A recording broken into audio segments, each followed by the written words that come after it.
ठीक है, तो मैम मल्टी कैप या फ्लेक्सी कैप में फिलहाल कोई ऐसे फंड है जिन्हें आप देख रही हैं फेवरेट्स में हो आपके? देखिए, मैं हमेशा से अ, कभी भी मेरे हिसाब से फंड सिलेक्शन, स्कीम सिलेक्शन तो बहुत ही लास्ट में आता है Divya ji. Hmm. It is a no brainer at all. और एक बात यहाँ पे और भी मैं कहना चाहूंगी कि past performance is never a guarantee of future performance.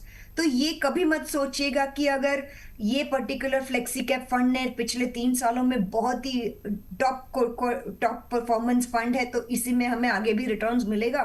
तो ये आप कभी भी ये चक्रव्यूह में मत फंसिएगा। Never ever track any past performance, thinking future में भी उतना ही आएगा।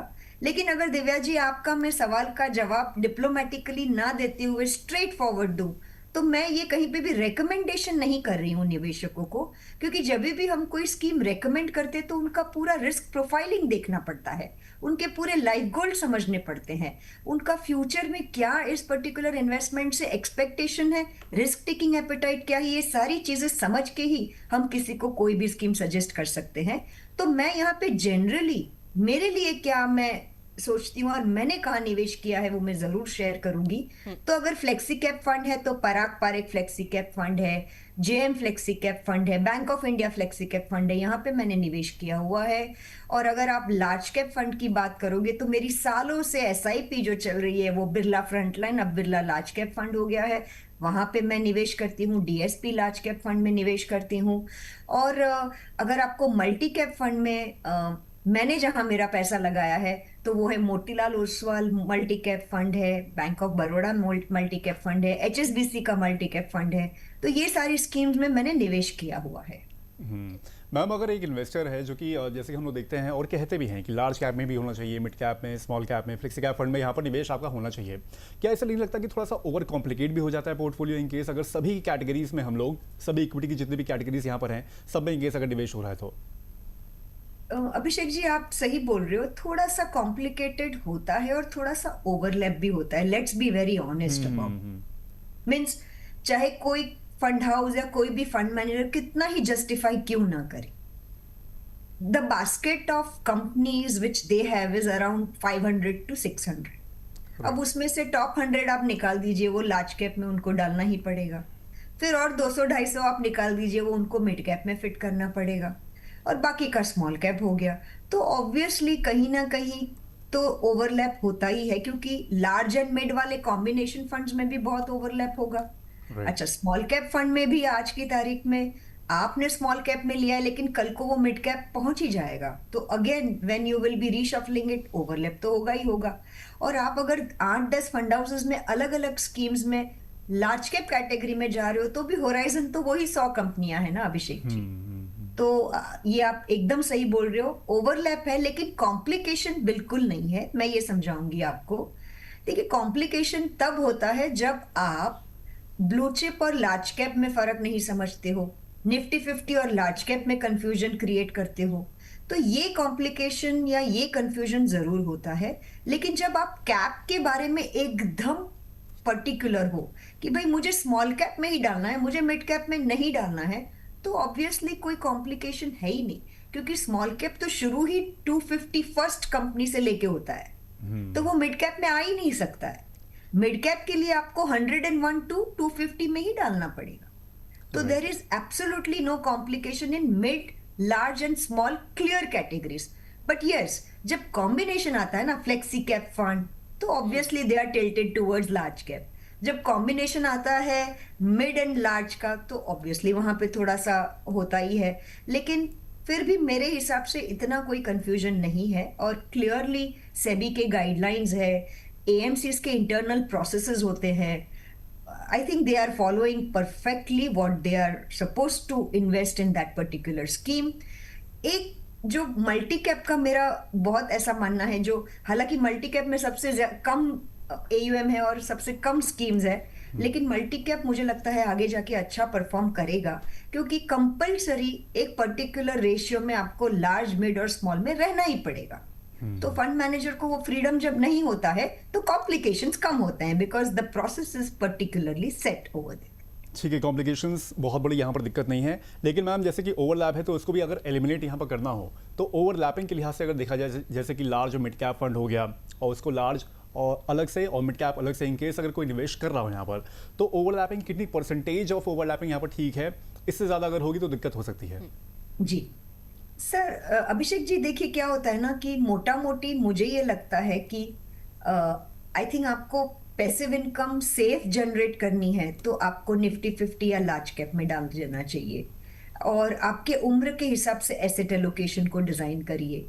सबसे बड़ा जो यहाँ पे कंफ्यूजन है वो है कि आपको कितना परसेंटेज इक्विटी में रखना चाहिए और कितना डेट में और थोड़ा सा सेफ में रखना चाहिए, और कितना आपको गोल्ड सिल्वर में रखना चाहिए। So complication large cap, mid cap, small cap, flexi cap, multi cap के बीच में कम है, लेकिन ओवरऑल जो आपका पोर्टफोलियो मिक्स है ना, प्रोडक्ट मिक्स, वहां पे बहुत ज्यादा कॉम्प्लिकेशंस हो जाता है, ये मेरा मानना है। ठीक है मैम। चलिए एक बार दर्शकों को देख लेते हैं। बहुत सारे सवाल क्योंकि हमारे पास आए हुए हैं। सुशील जी, सूरज जी, कई सारे लोग हैं, सयानी नाहा है जो अपने इन्वेस्टमेंट पर मैम की राय चाह रहे हैं। सबसे पहले सूरज यादव जी का सवाल पिक करते हैं। यंग इन्वेस्टर हैं, 27 साल की उम्र है और पिछले महीने से ही इन्होंने SIPs अपनी शुरू करी हैं। कौन सी स्कीम्स में शुरू करी हैं? पराग पारिक का फ्लेक्सी कैप फंड है 2000 की, उसमें सिप शुरू करी है इन्होंने। मोतीलाल ओसवाल मिड कैप है 2000 SIP, बंधन के स्मॉल कैप में भी 2000 की सिप है, और HDFC का gold ETF fund of fund है, इसमें 500 रुपए की सिप है। मैम कैसा लग रहा है आपको ये पोर्टफोलियो? अर्ली इन्वेस्टर हैं, बहुत ही मतलब अर्ली स्टेज में इनका पोर्टफोलियो, और आने वाले 15 साल के लिए ये इन्वेस्ट कर रहे हैं। अभी इनकी जो एज है वो 27 साल है। पोर्टफोलियो अच्छा लग रहा है और काफी सारा प्रोडक्ट मिक्स भी अच्छा है, लेकिन इतने छोटे हैं तो इतने कम समय के लिए क्यों निवेश कर रहे हैं? तो मेरा ये सजेशन रहेगा कि आप इनको थोड़ा सा होराइजन और लंबा करिए, परपेचुअल SIP करिए, एंड डेट डालिए ही मत, क्योंकि आपको जब भी आपका पैसा चाहिए वापस तो मिल जाने वाला है। तो आपको ये डरना ही नहीं है कि मैं क्यों एंड डेट नहीं डालूंगा तो पैसा वापस नहीं मिलेगा। लेकिन अगर आप परपेचुअल SIP करेंगे और सपोज आप रिन्यू करना भूल गए जब एंड डेट डालते हो, तो वो आपका वेल्थ जो है वो कट हो जाएगा। सो मेरे हिसाब से पोर्टफोलियो मिक्स आपका सही है। आप बहुत यंग हो, आपको साइकोलॉजी को अगर आप अच्छी तरह से मैनेज करेंगे तो बहुत ही अच्छी तरह से आपका वेल्थ क्रिएशन होगा, और इसको टॉप अप करना बिल्कुल मत भूलिएगा। 10% minimum top up is, I always suggest any SIP investor, चाहे यंग हो, मिड लाइफ में हो या कोई भी स्टेज में हो। चलिए अपनी चर्चा हम लोग आगे यहाँ पर जारी रखेंगे। इस बीच एक कॉलर हमारे साथ यहाँ पर फोन लाइन पर जुड़ गए हैं, प्रशांत जी। प्रशांत जी, बहुत बहुत स्वागत है आपका सिप की टिप के शो में। धन्यवाद सर। और सर कैसे हैं आप? बस बढ़िया है सर जी। कहाँ से बोल रहे हैं? मैं सर MP जबलपुर से बोल रहा था। शानदार, बहुत बढ़िया सर। पूछिए सर, क्या सवाल है आपका? सर मैंने SIP चालू करी है लगभग 6 माह से। ओके। तो उसमें अलग अलग कैटेगरी है, पर अभी मैं क्या है, मेरे लिए सब चीजें नई हैं तो मैं अभी कंफर्म नहीं कर पा रहा हूँ। मैंने एक सवाल भी दिया था कि मैंने निफ्टी 50 में 4000 डाले हैं, फ्लेक्सी कैप में भी 4000 डाले हैं, HDFC बैलेंस एडवांस फंड है उसमें 3000, और एक निप्पॉन स्मॉल कैप है उसमें 2000 डाले हैं, और कोडेक मिड कैप है उसमें भी 2000, ऐसे करके 15000 की SIP चालू की है। सर मैं वही जानना चाह रहा था क्या मेरा पोर्टफोलियो सही है या नहीं है, तो कोई सुधार हो सकता है, इसलिए सर। ठीक है, 6 महीने हुए ना सर आपको शुरू किए हुए? जी जी जी। ठीक है, और 5 फंड्स में आप निवेश कर रहे हैं, 15,000 रुपए की 5 SIP चल रही है, 10 साल तक सर आप निवेश करेंगे, राइट? जी जी, 10 से ऊपर है मतलब मिनिमम पे। अच्छा सर, कोई गोल लेके चल रहे हैं, कोई नंबर लेके चल रहे हैं कॉर्पस के लिहाज से कि इतना टारगेट आप, इतना कॉर्पस आपको चाहिए 10 साल बाद? नहीं, गोल में सर बस ईयर का है कि 10 साल 15 साल के लगभग करना है। अच्छा, और मतलब वेल्थ बढ़ाने के लिए। ठीक है, वेल्थ क्रिएट करने के लिए लिहाज से यहाँ पर ये पोर्टफोलियो सर ने बनाया है। मैम 5 फंड्स हैं इनके, 15,000 रुपए की SIP अभी चल रही है, 10 साल और उससे ज़्यादा भी ये कर सकते हैं इन्होंने जैसा यहाँ पर बताया है। कैसे हैं इनके फंड्स, कोई चेंजेस करने की यहाँ पर ज़रूरत है? प्रशांत जी, आपका पोर्टफोलियो ओवरऑल अच्छा ही है, लेकिन 1-2 सजेशन मैं ज़रूर देना चाहूँगी, क्योंकि आपकी उम्र भी छोटी है और आप इसको अच्छी तरह से रिस्ट्रक्चर कर पाएंगे। तो आपका निफ्टी 50 इंडेक्स फंड जो है वो मैंने अभी बहुत अच्छी तरह से समझाया है कि लार्ज कैप जैसा ही है तो अच्छा है। फ्लेक्सी कैप भी आपका कंटिन्यू करिए, बैलेंस फंड भी अच्छा है, मिड कैप और स्मॉल कैप आपने अलग से रखा है जो अच्छी बात है। एक चीज जो मुझे मिसिंग लग रही है यहाँ पे वो है मल्टी एसेट एलोकेशन फंड, क्योंकि कहीं पे भी आपका मुझे गोल्ड सिल्वर या मे बी इंटरनेशनल स्टॉक्स में अगर आप निवेश करना चाहते हैं, कभी कभी रियल एस्टेट भी होता है, और डेट आपका है, लेकिन HDFC बैलेंस फंड में जो डेट है वो शायद 50% जितना ही होगा। तो मुझे ये लग रहा है कि आपका एक मल्टी एसेट एलोकेशन फंड जो है वो आप कंसिडर कर सकते हैं। और दूसरी एक जो मुझे यहाँ पे मैं सजेशन देना चाहूंगी वो है कि अगर आप 10 साल तक प्लेन सिंपल SIP करेंगे तो तकरीबन 35 लाख तक आप पहुंचोगे, अगर 12% CAGR रिटर्न्स है तो।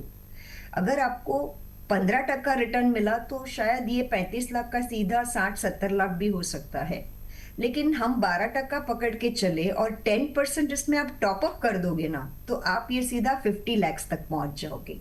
तो मेरा ये आपसे रिक्वेस्ट रहेगा कि इसको आप टॉप अप जरूर करिएगा, बीच में से कभी भी स्टॉप मत करिएगा। और अगर आप यही SIP 10 साल के बजाय 20 साल करोगे तो 1-1.25 करोड़ तक भी पहुंच सकते हो। और एक चीज याद रखिएगा प्रशांत जी, कि हर 6 साल में अगर आपको 12% रिटर्न मिल रहा है तो आपका पैसा ऑटोमेटिकली डबल हो रहा है। तो ये एक बहुत ही इंपॉर्टेंट चीज है, जितना लंबा समय तक आप इसको कंटिन्यू करेंगे वो आपको उसका फायदा होगा। बस एक सिर्फ मुझे लग रहा है मल्टी एसेट एलोकेशन फंड में आप थोड़ा सा डाल देंगे तो अच्छा रहेगा। यहाँ पे कोई भी स्कीम मुझे लगता नहीं कि आपको स्टॉप करनी चाहिए। आई वुड जस्ट रिक्वेस्ट कि 2-3 हजार रुपया बढ़ा के मल्टी एसेट एलोकेशन फंड में आप जरूर निवेश करिए। प्रशांत जी, एक एडिशनल यहाँ पर आपको फंड रखने की सलाह दी गई है, मल्टी एसेट एलोकेशन फंड। अगर आप वो कर लेते हैं तो और अच्छा होगा, क्योंकि उसमें गोल्ड और सिल्वर का भी यहाँ पर एक्सपोजर आपको मिल जाएगा, तो उसका भी फायदा आप यहाँ पर उठा सकते हैं। पोर्टफोलियो में होना भी चाहिए, वैसे जितने भी हम लोग यहाँ पर पोर्टफोलियोज देखते हैं तो उसमें ये राय दी जाती है। बाकी सर कोई और सवाल, कोई और शंका? हाँ सर, मैं ये कह रहा था कि जो बैलेंस फंड है मैं सोच रहा था कि उसमें ज्यादा वो नहीं होगा तो उसको थोड़ा सा कम कर लूं, स्मॉल और मतलब मिड कैप में थोड़ा बढ़ा लूं। पराग पारिक है मेरा फ्लेक्सी कैप, हाँ। उसका भी कुछ माहौल ठीक नहीं है, तो थोड़ा सा इनकी और जानकारी, और मल्टी में कौन सा रहता है तो उसका बता दीजिए कि मल्टी कौन से फंड है। ठीक है, मतलब HDFC बैलेंस एडवांटेज फंड जो है उसमें से थोड़े पैसे आप कम करके मीडिया स्मॉल कैप में जो है बढ़ाना चाह रहे हैं। पहले तो ये सवाल ले लेते हैं। अल्पा मैम, इस पे क्या आप कहेंगी? प्रशांत जी बहुत ही समझदार है और मुझे लगता है कि काफी मार्केट की नॉलेज भी रखते हैं, बहुत बहुत बधाई। वैसे दोनों चीज आपके पॉइंट्स वैलिड है, लेकिन फिर भी मैंने ये सजेस्ट इसके लिए नहीं किया क्योंकि जब आप निवेश करते हो ना, कोई भी फ्लेक्सी कैप फंड हो, तो आपका नजरिया लॉन्ग टर्म होना चाहिए। और जैसे कि मैंने बताया कि हमेशा हर एक ही स्कीम आपको बढ़िया रिटर्न्स नहीं दे पाएगी, लेकिन ओवरऑल आप कोई भी फ्लेक्सी कैप फंड या मल्टी कैप फंड का आप 10 इयर्स, 15 इयर्स, 20 इयर्स का CAGR रिटर्न देखोगे तो तकरीबन 12% के आसपास आपको मिलेगा, और मिला भी है पास्ट में। पराग पारिक फ्लेक्सी कैप फंड का मुझे पता है काफी सारे निवेशक पिछले 1-2 साल में थोड़े से दुखी है, लेकिन प्लीज आप दुखी मत होइए। मार्केट की तो फितरत है और वही स्कीम की भी है, जो नीचे जाता है वो ऊपर आएगा, जो ऊपर जाता है वो नीचे आने ही वाला है। फिर भी अगर आपको लगता है कि पराग पारिक फ्लेक्सी कैप फंड से थोड़ा सा निकाल के, यानी कि मैं ये सजेस्ट करूंगी कि आप 2000 रुपीज निकाल के अगर आपको डाइवर्सिफाई ही करना है तो आपके पोर्टफोलियो में मल्टी कैप नहीं है तो आप जरूर मल्टी कैप कैटेगरी को देख सकते हैं। 2000 रुपीज आप मल्टी कैप में शिफ्ट कर सकते हैं, पराग पारिक फ्लेक्सी कैप से ट्रिम करके मैम। जी, क्योंकि उनका भी तो पॉइंट वैलिड है और I think we should respect his view and knowledge also. तो मेरे हिसाब से आप पराग पारिक के 4000 में से 50% अगर आपको मल्टी कैप फंड में डालना है तो आप डाल सकते हैं। और दूसरा जो आपने HDFC बैलेंस फंड की बात करी, वो भी आप मेरे हिसाब से 3000 रुपया है, तो आप ये 3000 rupees if you wish then you can shift to HDFC के ही फोलियो में मल्टी एसेट एलोकेशन फंड में जरूर शिफ्ट कर सकते हो।